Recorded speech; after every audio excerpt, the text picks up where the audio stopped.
the observer effect and your mind.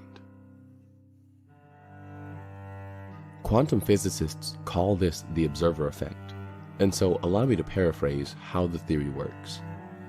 When we observe or think about a person, place, thing, or object or event, the energy of that thought enters the unified field of potential and possibility. The energy of our minds has the power to influence the outcomes or circumstances that we're thinking about. What they discovered is that matter and energy are one, and that the very thin fabric of reality could be altered and changed just by thought alone.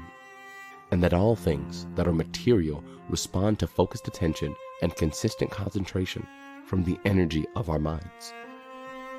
Control the way you think. And so the more you can control what you allow your brain to think, the more your brain will think and feel the way you want it to think and feel.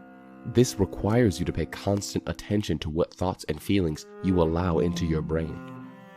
And whatever negative thoughts and feelings you have that don't serve you, get rid of them. And only keep the ones that do. Listen, I know that change is not easy. And oftentimes when we're asked to do something a little different than what we've done, let's say like brushing your teeth differently, we may start out doing it differently for a while, but then we get tired and eventually resort back to our old ways of doing things because it's easier and more familiar to us. But I'm telling you right now that if you truly want your life to change, and if you truly want to become the person you say you want to be, then this is one exercise you need to maintain. Because when you've been doing something a certain way for so long, it becomes predictable and tiring. And when this happens, you find yourself wanting to fall back into your old ways of thinking and behaving. But I'm telling you that you can become the person you say you truly want to be. You must break your old ways of thinking and behaving and focus your time and energy on creating new ones.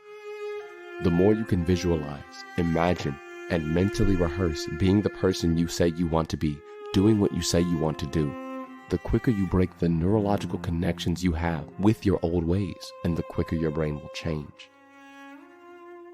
But listen, the moment you stop and tell yourself that you don't need to practice your daily meditations, the more you encourage your brain to go back to your old ways of thinking and behaving, the easier it will be to resort back to them. The thing to remember here is that each time you think a certain thought, your brain creates the chemical compounds that are associated with the way that you're thinking, so that you can continue to think the way you feel and feel the way you think.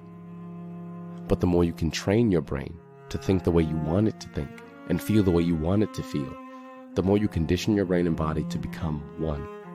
Because we all see and experience the world equal to how we think and feel. And although at times you may not feel like doing these exercises, because you may get tired, or you may get bored, or lose interest, you must keep doing it over and over again, because the moment you stop is the moment you give up on changing, and the sooner you give up on being who you're truly destined to be. The truth of the matter is that we all can focus our minds and attention on whatever we choose to focus on, and for how long we choose to focus on it. The problem is that many of us have gotten lazy, and we go around making excuses, such as, I don't feel like doing it, or I just don't believe that anyone can create their reality with their mind, or I'm too old to change, and I'll leave that to the younger generation, or anything else like that. We make excuses telling ourselves what we can't do, but the truth is that we're afraid because we don't know what to do or how to do it. Or better yet, if we're doing, there's no guarantee that we won't fail, and so we never try. And the more we listen to that little voice inside our heads, the more doubt, fear, and insecurities we develop about what our true abilities are, and the more our lives remain the same.